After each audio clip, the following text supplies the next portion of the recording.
Nagsimula na ang laban ni Jinwoo laban sa Panginoon ng Templo. Kaya na ba niyang tapusin ito ngayon? At sino ang tinatawag na architect? Ang mismong lumikha ng system. Abangan natin yan dito mismo sa episode natin ngayon mga Lods. Lumipat ang eksena kay Chairman Gogan Hee. Dumalo siya sa isang mahalagang pagpupulong. Sa kanyang harapan, ang chairman ng Hunter Association ng Japan na si Matsumoto. Nagsalita si Matsumoto na, "May dala kaming kontrata. Hindi kami kukuha ng kahit anong magic course mula sa Jeju Island." Bahagyang nagtaka si Chairman Gogan Hee at napasabi ito na, Bakit?" Sumagot si Matsumoto na, "Sa halip, gusto naming i-hire si Hunter Song Jinwoo bilang tulong sa Japan." Napatawa si Chairman Gogan Hee. Sayang naman, hindi siya kabilang sa Hunter Association. At kalmadong sumagot si Matsumoto, "Naunawaan namin, pero hindi namin siya makokontak kung hindi dadaan sa Korea Association. Hindi namin hinihiling na kumbinsihin niyo siya para sa amin. Ang gusto lang namin, mabigyan kami ng pagkakataon na makipag-usap sa kanya." Sa isip ni Chairman Gogan Hee, handa silang isuko ang napakalaking halaga para lang sa pagkakataong ito. Ngayong wala na si Goto Ryuji, wala na ba talaga silang kakayahan para pigilan ang S-Rank Gate? Sandali siyang natahimik at napasabi na, Kung iisipin ang potensyal ni Song Jinwoo, hindi rin ito masamang alok." At nagsalita si Chairman Gogan Hee na, "Pag-usapan natin ito ng walang interpreters." At bahagyang nagulat si Matsumoto. "Marunong kang mag-Japanese?" At kalmado namang sumagot si Chairman Gogan Hee na, "Noong bata pa ako, may maliit na negosyo ang ama ko sa Japan." At sabay tumitig siya kay Matsumoto. "Association President Matsumoto, kung may balak kang gumamit ng maliit na panlilin lang, mas mabuting tigilan mo na ngayon pa lang." Napatigil si Matsumoto. "Anong ibig mong sabihin?" Diretsong sagot naman ni Chairman Gogan Hee na, "May kumakalat na balita na pinuputol na daw ng Drossor Guild ang ugnayan nila sa inyo." Biglang nagalit si Matsumoto. "Ang kapal ng mukha mo!" Ngunit hindi natinag si Chairman Gogan Hee. Hindi ba't malinaw naman? Matapos tanggihan ng Drossor Guild ang support fund mula sa Hunter Association ng Japan, pinili na lang nilang tanggapin ang direktang subsidy mula sa gobyerno. Dati, ang Drossor Guild na nagsisilbing kamay at paa ng Hunter Association ng Japan. Madali ninyong napapakilo sa mga S-Rank Hunters dahil sa impluwensya ni Goto Ryuji. Pero ngayon, iba na ang sitwasyon. Simula nang mabuwag ang Drossor Guild, nag-aagawan na sa kapangyarihan ng iba't ibang guild. At ang asosasyon, wala nang kakayang kontrolin sila. Hindi ba tama ako? Pagkatapos kung hindi nyo mapipigilan ang gate na ito, lahat ng responsibilidad mapupunta sa'yo, Association President Matsumoto. Hindi malinis ang intensyon mo. Pero si Goto, lumaban para sa bansang Japan. At kasabay nito, dahan-dahang inilabas si Chairman Gogan Hee ang isang maliit na device. Kitang-kita sa kanyang muka ang galit at inis sa mga ginagawa ni Matsumoto. Ang responsibilidad sa pagkamatay ng Drossor Guild at ni Goto Ryuji. At pati na rin sa mga maruruming galawan na ginawa mo. Ito ang black box mula sa Japanese Transport Chopper. Pag-aari ito ng team ni Goto. At biglang tumalim ang tingin ni Chairman Gogan Hee kay Matsumoto. At sinabi nito na, "Akala mo hindi ko malalaman?" At sa sandaling iyon, sumabog ang aura ni Chairman Gogan Hee. Ramdam ang bigat ng kanyang kapangyarihan. At sinabi niya na, "Hindi na usapin dito kung sinong makakakuha ng magic course. Kapag lumabas ito, mas lalo kang sisisihin ng mga mamamayan." At ipinakita si Matsumoto, nanlumo, natahimik at halatang natakot. At kasabay nito, dinurog ni Chairman Gogan Hee ang device sa kanyang mga kamay. Malamig ang kanyang boses na sinabing, "Pero hindi na rin nakakagulat na gagawa ka ng ganitong kahabag-habag na paraan. Dahil lang sa isang tao, nalagay sa panganib ang buong bansa. Hindi lang pala Japan ang maapektuhan, pati ang buong Asya, maaari mong ilagay sa krisis. Kaya dapat magpasalamat ka kay Hunter Song Jinwoo at lumipat ang eksena kay Song Jinwoo sa loob ng Parthenon Temple. Sa kanyang isipan napasabi siya na walang katapusan ng mga estatwang to at bigla siyang napalingon sa higanting estatwa. Paparating na ang atake, huli na para umiwas. Agad niyang ginamit ang Dominator's Touch. Pinagkumpul-kumpul niya ang mga estatwa at ginawang panangga at kasabay nito nagsalita ang system. Ang Dominator's Touch ay nag-upgrade. Final Form, Ruler's Authority. Bahagyang nakaiwas si Jinwoo sa mga tumagos na laser beam at sa kanyang isipan sinabi niya na muntik na yun ha. Kahit sa lakas ko ngayon, delikado pa rin kung tatamaan ako ng direkta. Kailangan ko siyang unahin. At bigla siyang sumugod papunta dun sa higanting estatwa. Pinabilis niya ang kanyang galaw. Pero umatake uli ang higanting estatwa. Naglabas ulit ito ng laser beam. At napasabi siya na isa na naman. Kung mas bibilis pa ako, makaagawa ko ng blind spot.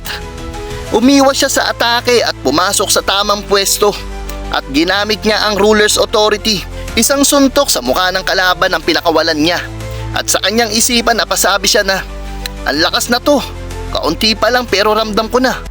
Mas mabilis akong lumalakas kumpara nung umaasa lang ako sa skills ko ah.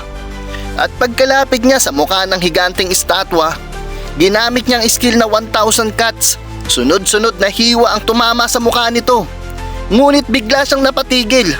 Sa kanyang isipan, napasabi siya na kaya kong sirain ng iba. Pero ito, gasgas lang ang nagawa ko.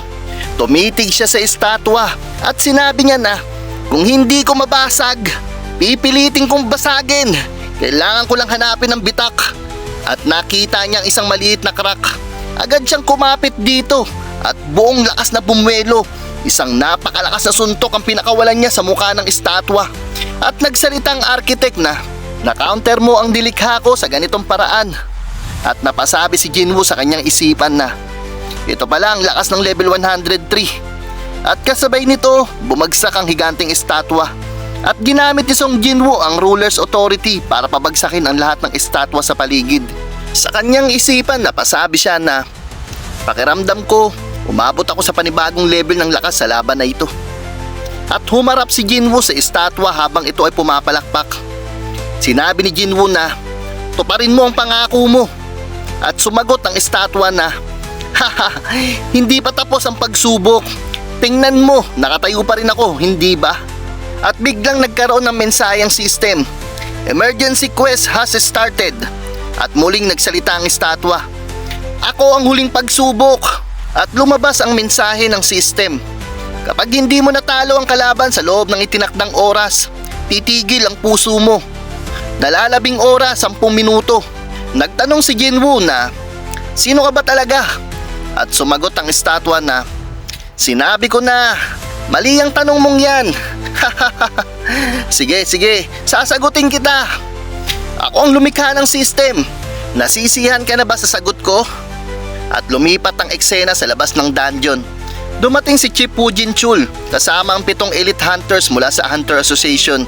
Napasabi siya sa kanyang isipan na nagdala ako ng 7 elite hunters na available. Pero alam kong hindi sila makakatulong kay Hunter Song Jinwoo. Nandito lang sila kung sakaling may mangyaring problema. Ngunit biglang may kakaiba siyang naramdaman. Isang nakakatakot na presensya. Napatingin ng mga hunters sa kanya. Chief!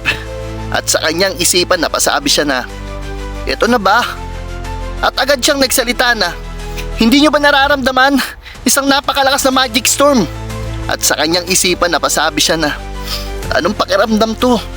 Bakit parang nanlalabig ang buong katawan ko? At biglang nagtanong si Chief Woo Jin-chul, may malaking guild ba na malapit dito na naghahanda na ng raid? At sumagot ang isa sa mga hunter na oo, ang Hunters Guild naghahanda na sila. At muling nagtanong si Chief Woo Jin-chul, kasama ba ang 2 extrang hunters nila?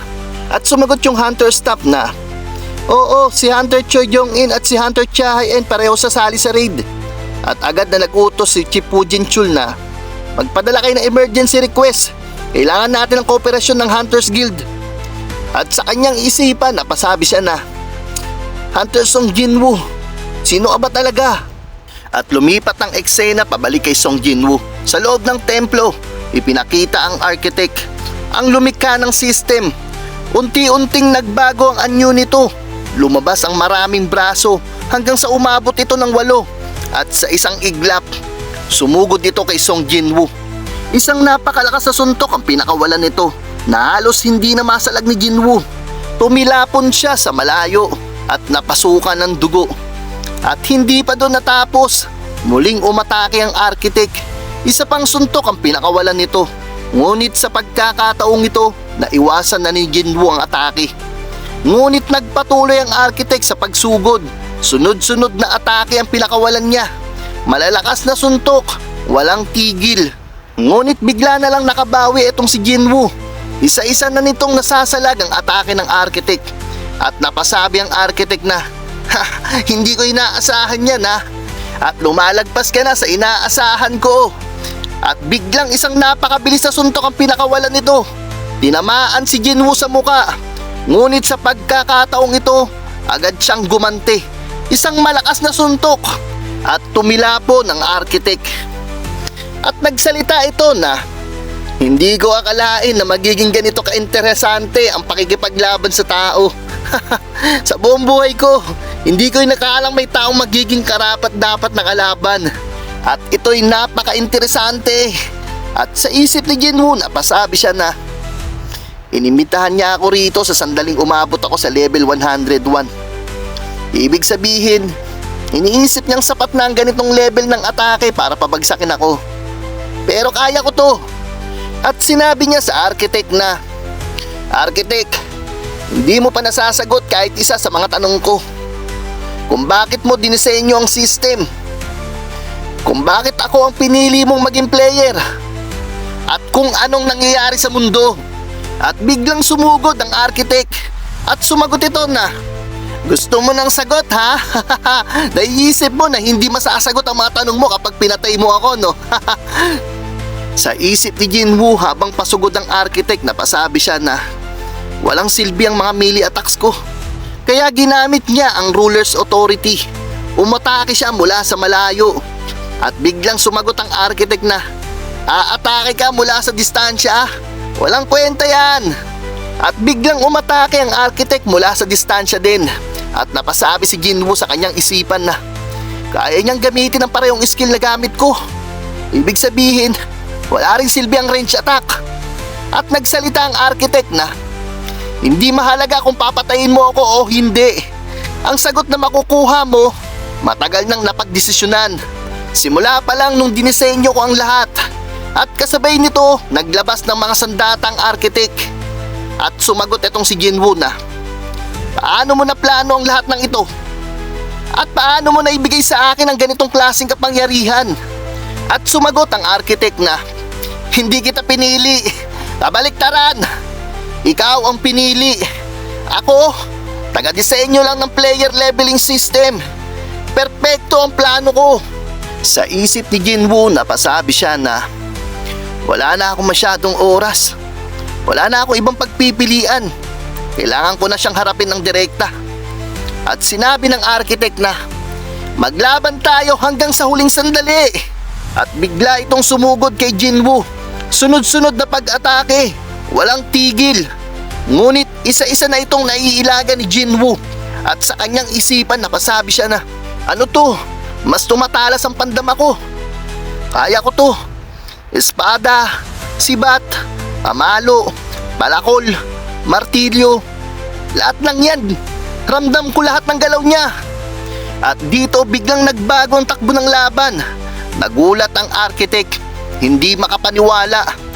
Nahahadlangan niya ang mga atake ko. At lalo pa siyang bumibilis. Makikita sobrang bilis na galaw ni Jinwoo. Umatake ito at pinutol niya ang braso ng architect.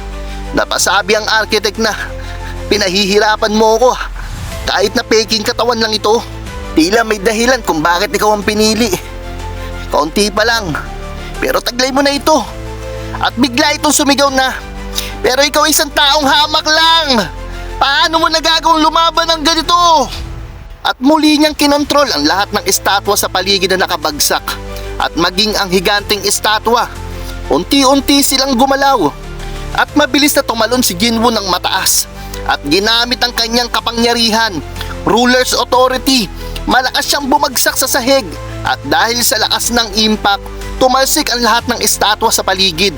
Ngunit kasabay nito, umatake ang higanting estatwa.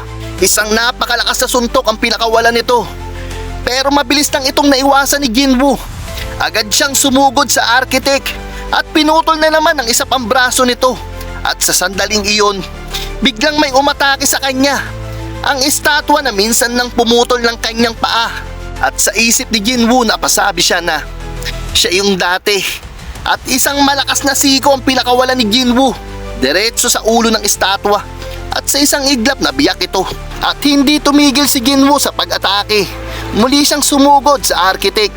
At isa-isa na naman pinutol ni Jinwoo ang iba pang braso nito. Halatang halata ang takot at pagkabigla sa mukha ng architect. At sa huli, napabagsak ni Jinwoo ang architect sa sahig. Itinutok niya ang kanyang espada sa leeg nito. At napasabi ang architect na, talo ko. Tapos na ang pagsubok. At dito mga lods, tapos na ang laban. Pero ang tanong, tapos na nga ba talaga? O dito palang magsisimula ang katotohanan? At mga lods, kung gusto nyo ng kasunod agad, ipakita nyo lang ang suporta ninyo. Mag-like at comment kayo sa bawat video natin para tuloy-tuloy ang ating pag-upload sa mga susunod na episode ng Solo Leveling Season 3 Manhwa Review. Dito lang sa Anime Kwento Hub, kung saan ang paborito mong anime ay kinukwento ng malinaw sa Tagalog.